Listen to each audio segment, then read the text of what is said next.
자, 오늘 오후에 주시는 하나님의 말씀은 골로새서 2장 8절 9절 두 기절 보도록 하겠습니다.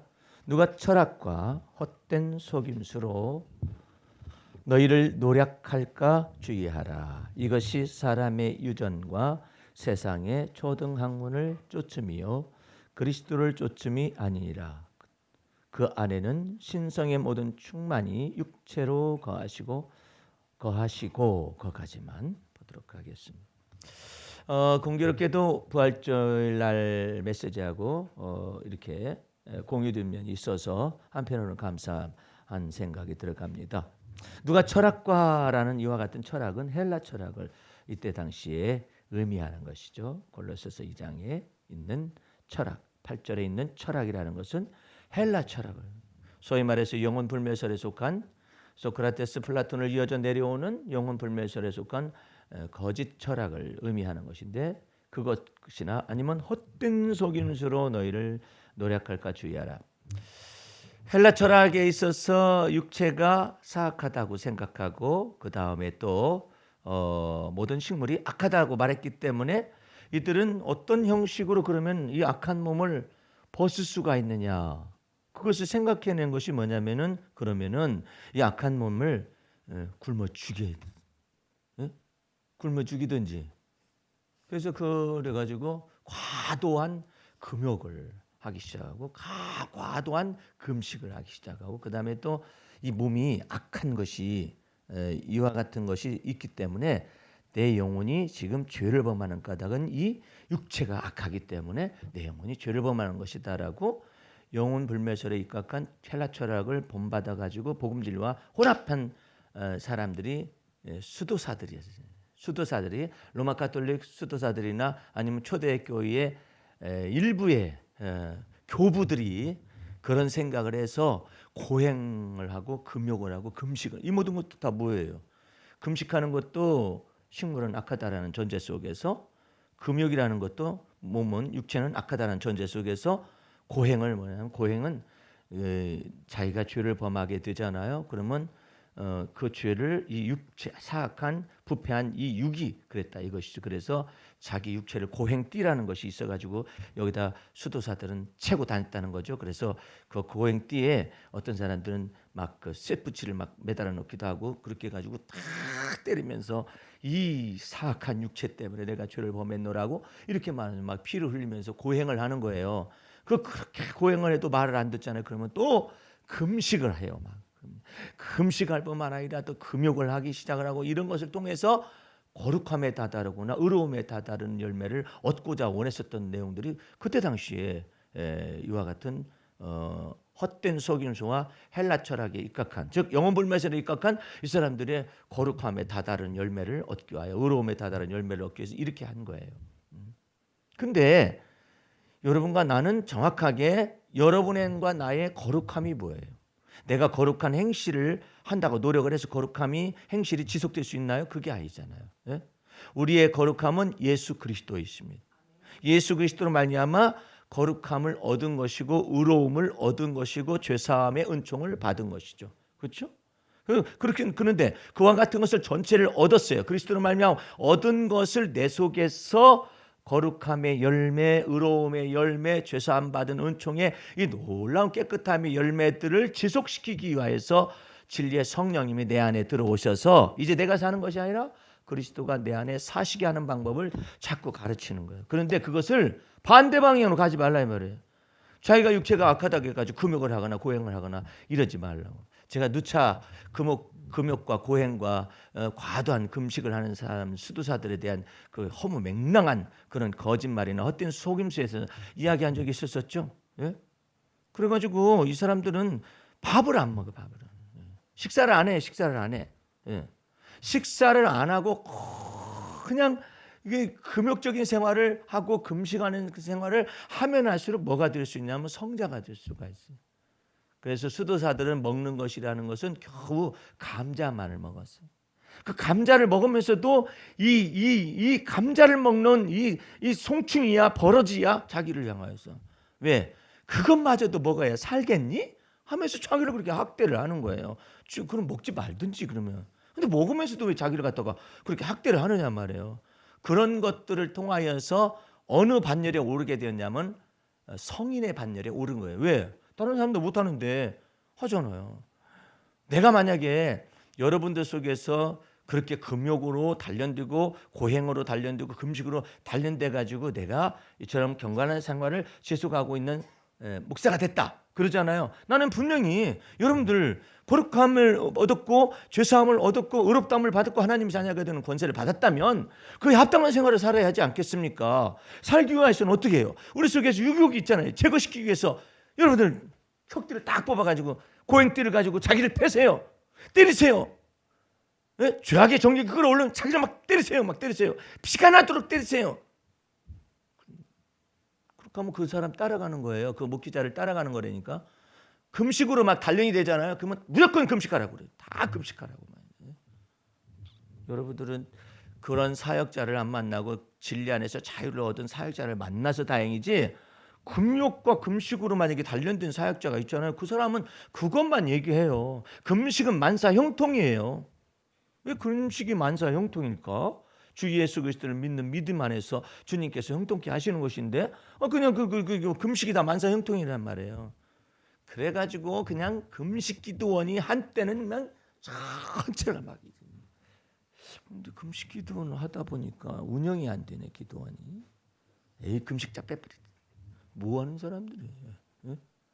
금식 가지고 안 된단 말이에요. 아이씨 금식하려고 했었더니 단식원이 생겼네. 에이 이것도 안 되겠다.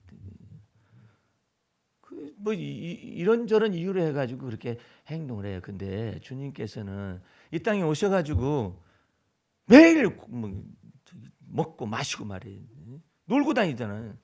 그러니까 바리새인들이 생각할 때는 이해가 안 되는 거예요.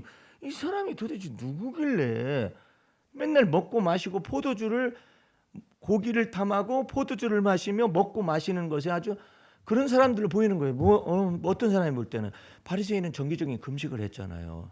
일주일에 2번씩 금식하거나 이런 사람 입장에서 볼 때는 맨날 먹냐 저러니까 되겠나 뭐 싶어가지고 막 비난하고 비판하고 막 이랬었거든요. 그러니까 예수님께서는 그걸 즐겨 들으셨어요. 그래 잔치집에서 금식시키는 거 봤냐? 응?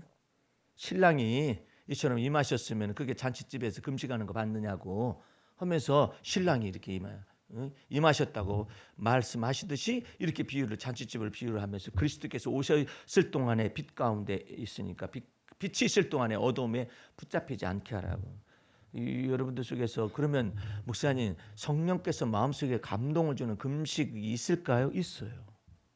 성령께서 금식에 사인을 보낼 때가 있어요. 그러면 그때 금식을 하는 건데 아무 때나 금식을 선포를 해서 서운하지 말라 이 말이에요. 주님께서 특별히 금식하거라 감동을 주실 때까지는 그냥 기쁜 마음으로 내 식물을 먹고 즐거운 마음으로 내 포도주를 마시며 하나님께 이 모든 걸 다 받으셨다는 사실을 믿고서 열심히 행동하지.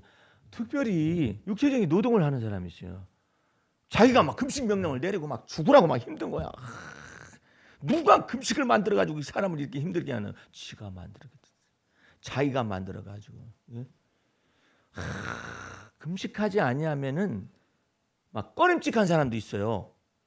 그 사람도 이상한 사람이에요. 자기가 자기에게 정해가지고 말하는 거예요.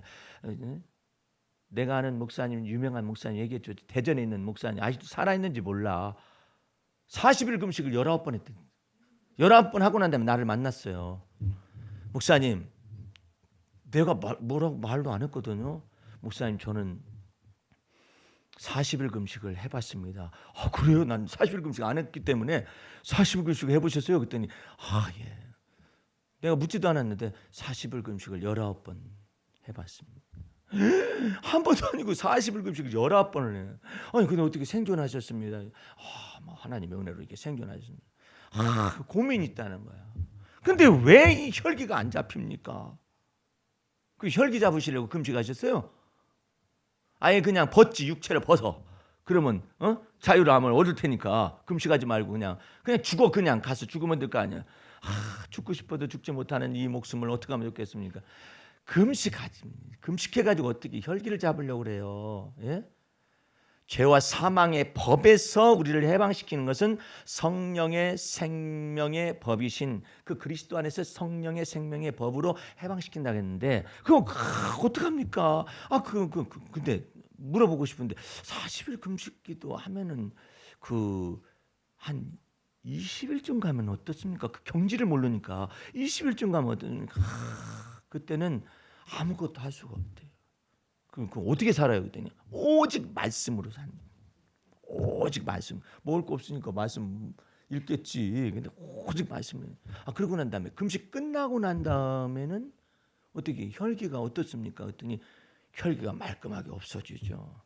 내가 목사님한테 그랬어요. 목사님, 혈기가 없어진 게 아니죠. 배가 고파서 힘이 없어가지고 혈기가 안 나오는 거지. 그랬더니 그 생각은 안 해봤대. 안 해봤다는 것이 아니라 혈기가 없어졌다면 다시 나올 이유가 없잖아요. 그러면 목사님, 내가 어떻게 하면 됐겠습니까? 내 방법을 가르쳐드려요. 목사님, 날마다 죽는 거예요. 날마다, 나는 날마다 죽노라고 했잖아요. 이 목사님이 욕심이 많아요. 신령한 세계에 대한 욕심, 이런 것들이 그리고 깨끗하게 하늘을 우러러 한 점 부끄러움이 없이 나는 그렇게 산다. 별처럼 해처럼 이렇게 산다. 그래서 내가 그랬어요. 하나님은 하나님이 지으신 해도 깨끗이 못하다 하고 별처럼 살고 싶다겠죠. 별도 깨끗이 못하다고 말씀하시고 또 뭐처럼 살고 싶어요? 예? 뭐처럼 살고 싶어? 예? 내가 그 말씀을 욥기서에 있는 말씀을 다 펼쳐. 천사처럼 살고 싶죠. 그럼 얼마나 좋겠어요. 천사조차도 하나님이 보실 때는 깨끗이 못하고 욥기서를 다 뒤져가지고 다 가르쳐 줬어요. 예? 하물며 흙집에서 사는 사람이야. 이 버러지 하나만 딱 역사를 하잖아요. 바이러스라고 표현하기도 하고 그러잖아요. 바이러스나 버러지나 비슷해. 예? 근데 그거 하나만 역사해도 인간은 그냥 끝장나는 거예요. 예? 근데 이 목사님이 금식함으로 왜 저거 하시려고 그래? 그럼 목사님, 난 궁금한 게 그럼 목회는 어떻게 하세요? 금식하라고 그러죠. 예? 해결 봅니까? 보는 것도 있고 안 보는 것도 있는데 안 보는 게 더 많아. 왜 그 금식함으로 그러려고 그래요? 내가 그리스도 안에 십자가를 못 박혀 죽었나니 그러니 이제는 내가 사는 것이 아니라 그리스도가 내 안에 사심을 믿고 내가 육체 가운데 사는 것은 나를 사랑하사 나를 위하여 십자가에 죽으신 하나님의 아들을 믿는 그 믿음 안에서 사는 것이라 이랬는데 그 목사님 하는 얘기가 걸작이에요. 너무 싱거워요. 그래. 무슨 말씀이 싱겁다냐? 너무 가볍다라는 거지. 차라리 금식으로 때려서 자기를 그냥 쳐서 복종시키는 것이 낫지. 어찌 주를 믿는 믿음 안에서 살아간다고 해서 그것이 가능합니까? 이래. 그러니까 지금 접근이 잘못된 거야. 하나님 앞에서. 헛된 속임수에 빠져가지고 평생 그러다가 이제 끝나는 거예요. 그러면 주님 나라 가잖아요. 너 뭐 하다 왔냐? 그러면 40일 금식하다가 왔습니다. 이걸로 끝나는 거예요. 너가 지금 너 자신을 속이고 있다. 사도 바울은 금식을 못했겠냐? 고행을 못했겠냐? 금욕을 못했겠냐? 근데 사도 바울은 나는 그리스도 예수 안에서 나는 날마다 죽노라 그러죠. 그럼 왜 날마다 죽어야 할까요? 날마다 나오니까. 예? 날마다 역사하니까. 그럴 수도 있잖아요. 매일의 삶 속에서 때마다 일마다 주께서 역사하시는 그 주님을 경외하는 걸 자꾸 배워야 하는데 한꺼번에 해치려고. 정말 위험한 거예요. 저도 거기에 빠졌어요. 신앙생활 초기에 어떻게 하면 빨리 거룩해질 수 있을까? 어떻게 하면 빨리 의로워질 수 있을까? 어떻게 하면 빨리 경건해질 수 있을까 하는 그 같은 욕심에 사로잡혔던 적이 있어요. 그러니까 어떻게 하냐면 저절로 금식까지 아니할 수가 없어요. 또 혈기가 나오거나 아니면 사악한 생각이 나오잖아요. 그러면 이것이 아직도 살아있노라고 해가지고 내가 이거다고 싸우는 거예요. 끝이 없어 이것은. 예? 그러면 내가 그것을 따라서 무엇을 해요? 금식을 하고 고행을 하고 금식을 금욕을 하고 이래야 할 게 아니에요. 나는 그때 60kg 정도 나갔어요. 60kg 정도 나가가지고 빼빼 말라가지고 그렇게 하고 있잖아요. 그때 사진을 보면은 너무나 말랐어요. 그러나 나는 그때 당시에 그렇게 생각해 본 적이 없어요. 난 너무나도 경건한 삶을 살았다고 너무나 자랑스럽게 생각하고. 그래서 이상한 것은 나는 그렇게 사는데 다른 사람들은 그렇게 안 살아. 다 판단해 버려요. 저기 그때 당시에 지휘하는 저 집사님 선생님이었거든요. 저 집사님 의식을 행하거든요. 금식을 해봤어, 무엇을 해봤어? 예? 자기네들끼리 모여가지고 한 잔씩 이렇게 한다는 소문이 딱 하거든요. 담임 목사님 막 강단에서 내리치고 막 그냥 이런 지금 나는 담임 목사님 라인에 딱 서 있어. 담임 목사님 라인에 딱 서 있어가지고 막 담임 목사님의 명령에 거역해본 적이 없어. 근데 저들은 거역하는 무리들끼리 교회 나가지도 않아. 안 나가요. 그냥 있어야 돼. 우리가 여기서 소금이 되고 빛이 되어야 한다 생각하고 그 사람들은 거기 있어요. 왜? 이 생각이 너무나 이 사람들이 너무나 바리새적이고 편파적이라는 사실을 다 알아요. 예. 그 나중에는 이 사람들이 타락한 것이 아니라 이 사람들은 그대로 있어요. 근데 이쪽에 있는 사람들이 타락하기 시작해요.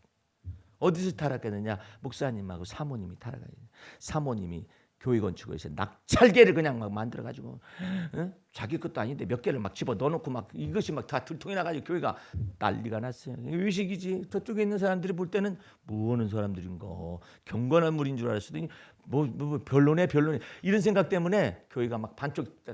이 사람들은 안 나가. 우리들은 처음부터 이렇게 이랬었고 지금도 이랬었고 앞으로도 이럴 거야. 그러니까는 이 의식이라는 것이 있어요.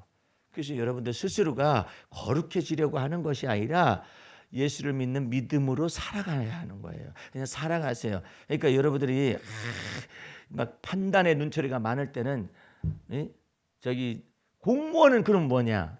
공무원은 뭐냐면은 선한 일을 사모하는 거예요. 개인적으로 말을 했다가 그 무슨 여배우 있죠? 여배우가 그 아파트 관리비를 막 함부로 썼다 해가지고 막 재판에 붙고 난리가 났었죠. 그 사람 고통 얼마나 많이 당했어요. 그런 사람은 공무원이 되면 돼요. 이거 공무원이 됐잖아.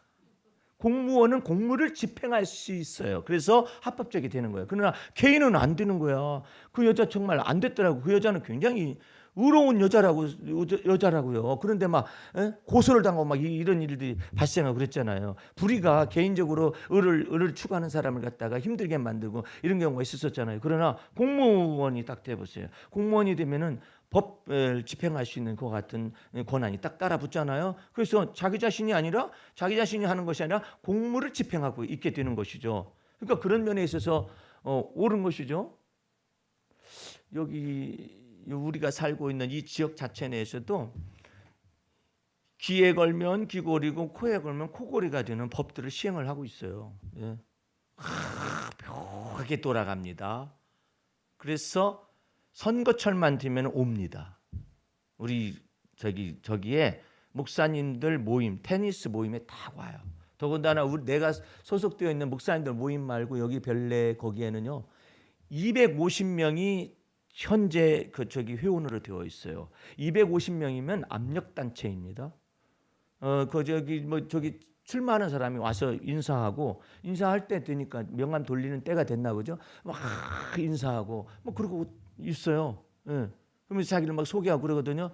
근데 그 사람들이 조례를 갖다가 자기가 당선이 되면 조례의 어떤 부분이 어떻습니까라고 물어보면서 그 조례를 갖다가 한시적으로 바꿔줄 수 있는 그런 법도 권한을 가지고 있더라고.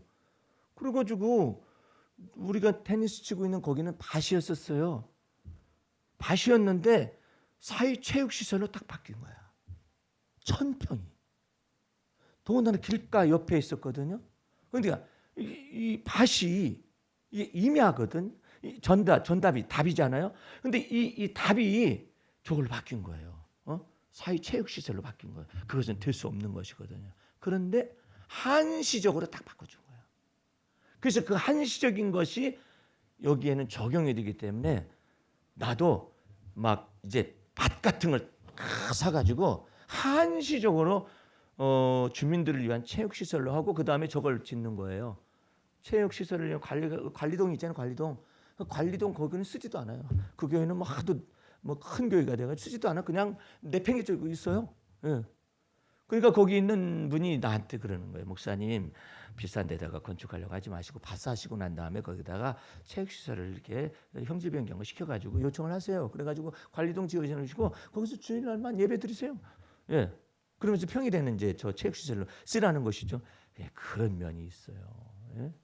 그러니까 여러분들이 주 앞에서 이 사람의 명령과 가르침을 쫓아서 거룩해지려 하거나 경건해지려 하거나 의로워지려 그러지 마시고 주 예수를 믿는 믿음 안에서 매일매일의 주와 더불어 동행하는 것이 필요합니다.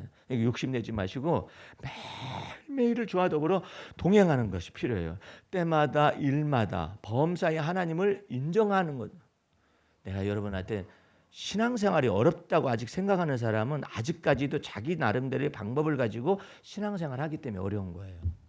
그럼 쉬운 방법은 뭐냐면 반드시 기억하세요. 내가 계단을 오르든지 엘리베이터에 타서 버튼을 누르든지 그 두 가지 방법이에요. 하나는 계단을 올라가면서 되게 막 마음을 다하고 성품을 다하고 뜻을 다하고 막 뜻을 다해서 하나님을 사랑하려고 노력을 많이 하는 거예요. 근데 안 될 때가 더 많아. 나는 마음이 원하는데 안 돼. 이런 사람은 계단 오르는 사람이야. 계단도 천국 계단은 얼마나 높을까?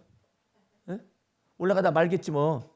그런데 그 계단을 해서 주님께서 길이요 진리요 생명의 길을 열어놓으셨어요. 그게 뭐냐면 천국에 이르는 엘리베이터라고 생각하면 돼. 그거 있어가지고 버튼만 누르면 돼. 근데 문제는 버튼을 누를 줄 모르는 거야. 첫 번째는 엘리베이터를 탈 줄을 모르고 엘리베이터 탈까 계단 하려다가 에지 계단 가자 내 주를 가까이 하면서 계단 타고 올라가고 앉아있네. 근데 어떤 사람은 계단을 탈까 엘리베이터를 탈까 주님이 엘리베이터를 주셨는데 이 엘리베이터를 탈까 엘리베이터 탔어. 탄 것까지는 좋은데 올라가지를 못하네. 버튼을 눌러야 할 게 아니야. 버튼을 눌러야 올라갈 거 아니에요. 그럼 다 같이 그냥 누군가가 눌렀겠지. 버튼을 눌렀겠지. 나도 어느 날은 두세 명이 엘리베이터를 탔는데 1층에 탔거든요. 이 엘리베이터가 움직이지 않는 거야. 알고 왔었더니 세 명이 다 서로를 쳐다보는 거야. 그래서 아니 지가 갈 곳에서 2층이면 2층 누르고 3층이면 3층 누르고 그랬는데 어쨌든 나는 제일 꼭대기층이니까 가만히 있었더니 세상에 아무도 안 누르고 그러고 있는 거야. 하도 얌전해가지고 내가 꽉 눌렀어요. 그랬더니 막 올라가지. 그 사람들이 꼭대기까지 올라가면 안 되지. 중간에 있는 사람들은 막 누르더라고. 겨우 내렸지. 아니 그거 못해. 범사의 하나님을 인정하라는 것이 뭐냐면 때마다 일마다 하나님을 경외하는 걸 막 배우라는 거예요. 생각할 때마다 생각이 날 때마다 생각 속에서 하나님을 경외하는 걸 배워야 해요. 그러면 하나님께서 생각 속에서 지혜를 탁 주시. 예? 내 마음속에서 주님을 경외하는 법을 배우면 내 마음속에서 이런 마음이 생각이 날 때 그때 주님께서 내 속에 놀랍도록 지혜를 주시기도 하고 총명을 주시기도 하고 생각나게도 하고 떠오르기도 하시고 그때 주님께 기도를 하세요. 예. 주님께 그때 기도를 하게 되면은 주님이 즉각적으로 그 기도를 받으셔요. 그것을 뭐라 하냐면 성령 안에서 무시로 기도한다고 그러네요.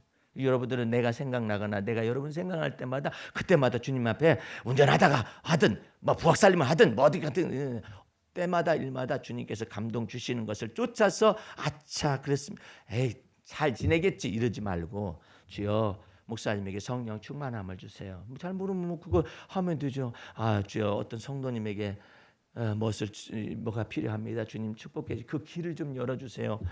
내가 그렇게 하고 있어요. 여러분들이 우리 여기 가운데서 우리 노지사님을 위해서 특별히 기도할 필요성이 있어요. 노지사님이 따님하고 지금 사업 계획을 하고 있거든요.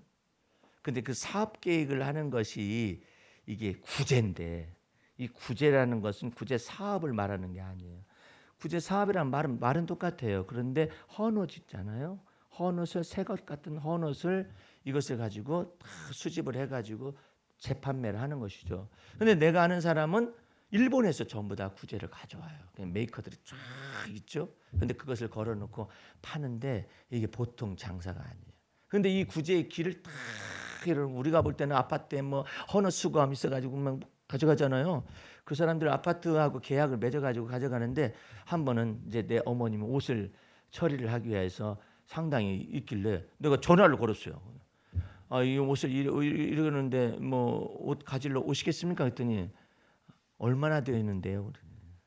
그래서 얼만큼 된다 했더니 죄송합니다만은 저희는 이 아파트에 있는 것만 해도 지금 30개 이상씩을 하루에 처리를 해야만 합니다. 깜짝 놀랐지. 우리 아파트만 하는 줄 알았네. 근데 30개 이상씩을 처리해야 하기 때문에 그 정도는 별로 되지를 않습니다만은 그렇지만은 원하신다면은 저희가 차가 갈 때 그때 내놓으시면 좋겠습니다. 이렇게 말하길래 내가 건너탑니다. 다 갖다 놨 일일이 다 갖다 뒀어요. 예? 그것이 거기를 벗어나잖아요. 벗어나면 이게 전부 다 귀한 옷들 같은 경우는 값이 있는 것으로 다 될 수가 있고, 그것이 동남아시아로 넘어가잖아요. 그러면 더 큰 저것이 되는 거예요. 근데 내가 노지사님한테 그랬어요. 지금 캄보디아나 미얀마 이런 데 있죠. 태국이나 이런 데서는 우리나라 마크가 들어있는 버스는요 그냥 그대로 움직여 돌아다녀요. 무슨 별내 태권도 이렇게 그 승용차 뭐 차가 있잖아요.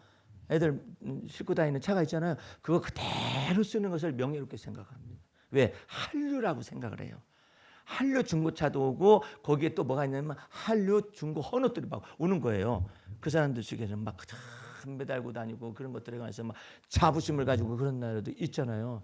그러니까 잘 입을 자료가 되어질 수도 있는 거예요. 상대방 중에. 우리 쪽에서는 아니지만은 그 일에 동참될 수도 있는 거예요. 잘 생각을 해보세요. 나도 구제라는 것을 하나 입어보고 있거든요. 좋아요. 굉장히 좋아요. 예. 근데 이 모든 것들 가운데서도 이 사업 속에 우리 하나님께서 너 먹고 입고 마실 거 그거 빼고 창고를 주고 싶다. 예. 그 부분을 여러분들이 기도를 해야 해요. 우리 손으로 하는 바 모든 일에 복을 내리실 뿐만 아니라 여호와는 나의 잔의 소득이에요. 이거 먹고 사는 거. 그 다음에 창고 주겠대. 창고. 그 창고를 주는데 창고가 하나가 될지 두 개가 될지 세 개가 될지 몇 개가 될지는 모르지만 그 창고를 주님께서 주시겠다. 그 창고는 전부 다 여호와의 것이에요. 하나님을 위해서 쓰임 받아야 해요. 예. 그러면 주님께서 먹고 입고 마시는 것에 내가 충분히 넣어준다. 예. 그게 포함되어 있으면서 창고를 이렇게 주시는 거예요. 요셉의 창고를 이렇게 마련해 주시는 것이죠. 어느 하늘의 구름에서 비가 떨어질지 모르거든요. 근데 주님께서 여러분의 삶 속에서 믿으셔야 해요. 하나님, 제가요 내 잔의 소득뿐만 아니라 여호와는 나의 기업이 되시고 여호와는 나의 창고가 되신다고 믿고 기도하면은 내 창고가 아니더라도 다른 사람 창고라도 갖다 쓰게 만드실 거예요. 왜냐하면 선한 일을 위하여서 모든 사람들이 돈 벌어가지고 선한 사업을 하는 사람을 위해서 쓰게 하시는 분이 여호와 하나님이라고 전도서에 말하고 있습니다. 어떤 사람이 쭉 그래 돈을 벌었어요. 피땀 흘려 돈 벌었어요. 그냥 땅바닥에서부터 조그마한 거 갖다 놓는데 팔고 점점 커져가지고 자식도 없어. 이분은 할머니가 자식도 없고 돈은 가득 벌었어요. 이제 죽을 때가 됐어요. 자식도 없는데 어디 갖다 놨는데? 사회복지 시설에 다 기부하거나 아니면 학교에 다 기부를 하고 이제 가잖아요. 네?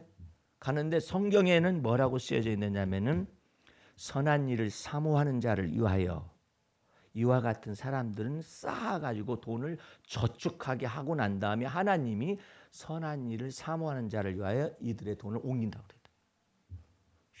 그 벌어서 뭐한데 그러면 누리지도 못하고. 그러니까 처음부터 여호와는 나의 잔의 소득이시고 먹고 살아라. 내가 너 먹고 살게 해주겠다.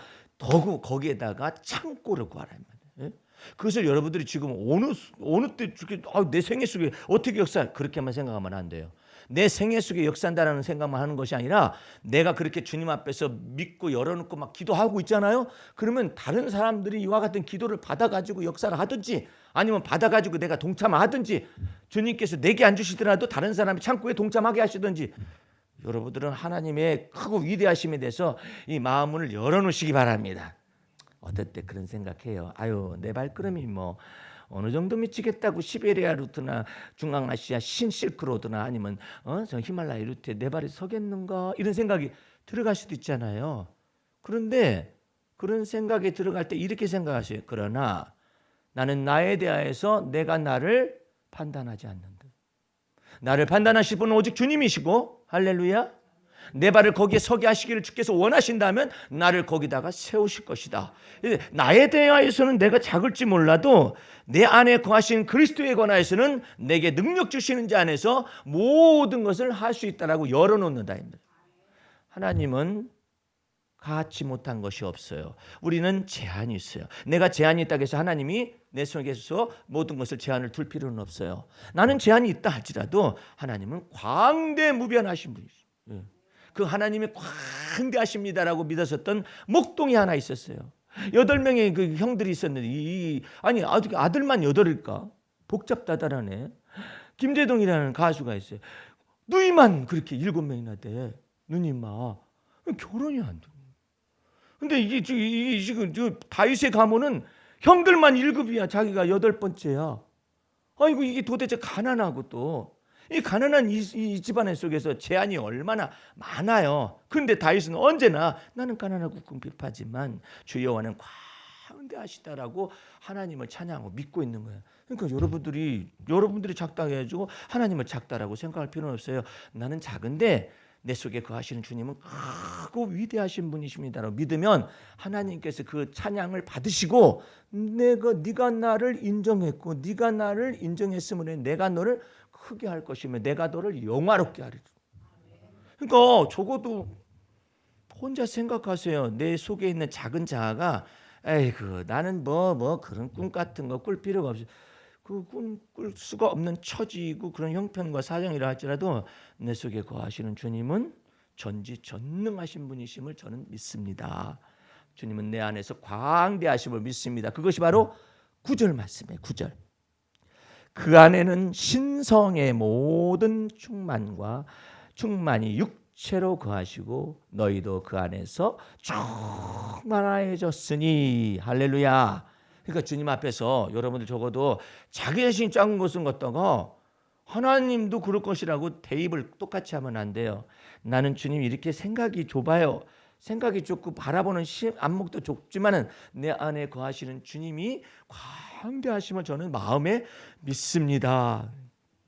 아브라함이 지속에서 작으니까 하나님도 그런 것으로 착각하고 있었던 시절이 있었잖아요. 그러니까 하나님께서 아브라함의 마음의 눈을 뜨게 하시는 거예요.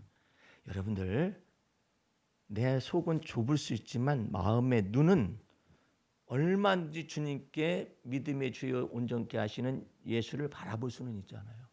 예? 그것을 잊지 마세요. 내 한계도 잊지 마세요. 한계를 잊지 않아야 오버하지 않아요. 한계를 잊지 않아야 주제 넘지 않아요. 내 한계는 그래요. 나는 생각할 정도가 이것밖에 못해. 그게 나야. 난데 내 안에 거하시는 주님은 내가 약할 때 강하신 분이시고 내 속에서 부족할 때 주님은 부족함이 없으신 분이시고 그 주님을 내 마음에 믿는다는데 내 마음의 눈을 바꾼 거예요. 적어도 믿어. 주님의 크심을 믿어요. 주님의 위대하심을 믿는 거야. 그 대신에 나에 관해서는 절대적으로 부인하는데 이런 자세를 가져요. 나는 생각하는 것이 이거밖에 안 되는 거예요. 어느 날 뭐 근시안적이죠. 주님 저는 이런 사람이네요. 이걸 말할 수 있어요. 그런데 내 안에 거하시는 주님은 이 모든 것을 갖다가 믿음의 주여 온전케 하시는 예수를 바라보게 하면 주님께서 나를 온전케 하시겠다 이 말이에요. 여러분들 그 마음속에서 믿어야 해요. 그러니까 하나님께서 인간 속에서 그 꿈과 비전을 다 인간은 거기잖아요. 그 꿈과 비전을 딱 각인을 시켜주는 방법이 뭐였었냐면 환상과 꿈과 계시였었어요. 그 가운데서 야곱의 11 아들 가운데서 그냥 그만하게 살잖아요. 그렇게 살고 있는데 이 11 아들 가운데 요셉의 이 속에 이 꿈을 꾸게 하시는 거예요. 그래서 이 뇌 속에 각인을 딱 시켜버려요. 하나님은 어떤 분이신가를 각인을 딱 시켜. 무슨 일인지 모르지만은 7년 대기근 동안에 하나님께서 무엇인가를 하실 수 있는 그와 같은 인물을 각인을 시키는데 이 뇌에다가 각인을 딱 시키는. 왜냐하면 뇌에다 각인을 시키면 변함이 없어요. 그러니까 마음과 뇌 속에 각인을 딱 시키는 거예요. 11별이 와가지고 나한테 절하던데 해와 달도 나한테 절하고 11 곡식단이 나한테 절하더라고. 이게 무슨 꿈입니까? 다른 형제들은 아무것도 갖지 못해요. 근데 이 11 아들들 가운데 요셉만이 여기에 다 꿈을 주셨어요. 꿈속에서 요셉은 주님이 일하심을 믿고 나아가는 것이죠. 그러니까 그 속에서 시들지 않는 영혼이 생기는 거예요. 오늘 여러분들은 주님께서 성령께서 내 속에서 완전하실 수가 있음을 믿되 나는 어떤 인간인가를 주제를 알아요. 그 주제를 아는 것 가운데서 머물러 있지 말고 그 속에서 주님은 어떤 분이신가? 내 안에 들어오신 주님은 이런 분이십니다. 나는 이런 사람인데 내 안에 거하시는 주님은 이런 분이십니다. 그리스도는 내 안에서 강하십니다. 그걸 언제든지 믿고 있으시면 주님께서 여러분들을 갖다가 이제 한반도 속에 그리스도의 평화가 나타나기 시작하고 평화로 말미암아서 한반도 속에 전무후무한 경제 부흥. 야, 저 북한 사람들은요 아주 이 명석한 두뇌를 가지고 있어요. 생각해봐요. 남북 정상회담이 4월달 딱 쳤어요. 5월달 트럼프가 넙죽 받아가지고 북미 정상회담 카드가 딱 선언됐어요. 그래 이때 남쪽에서는 막 이야 이렇게 들뜨고 있잖아요. 이때 실익을 딱 챙기기 위해서는 어떤 것이 살아남을 수가 있는 비결이고 어떻게 하면은 순차적으로 충분한 원조를 얻어낼 수 있을까? 그것을 하는데 북쪽하고만 이와 같이 남쪽하고만 하고 그다음 북쪽하고만 정상회담을 하게 될 경우에 세력을 규정을 맞추게 되면 더 많이 떨어진다는 걸 알아. 그게 갑작스럽게 중국을 방문하는. 그걸 누가 생각을 먼저 하는 시진핑이 머리가 딱 돌아가는 거예요. 응? 우리가 널 대북 제재를 중국에서부터 다 했었지만은 이제는 미국 쪽에서 저렇게 나간다. 그리고 무역 압박을 막 계속 밀어붙이잖아요. 그러니까 중국에서는 뭐라 하냐면 그러면 세력 균형을 해야 하는 것이 낫겠지 해가지고 먼저 탁 부르는 거예요. 그러니까 얼씨구나 좋다고 탁 간 것이죠. 가가지고 있으면서 이거 뭐야?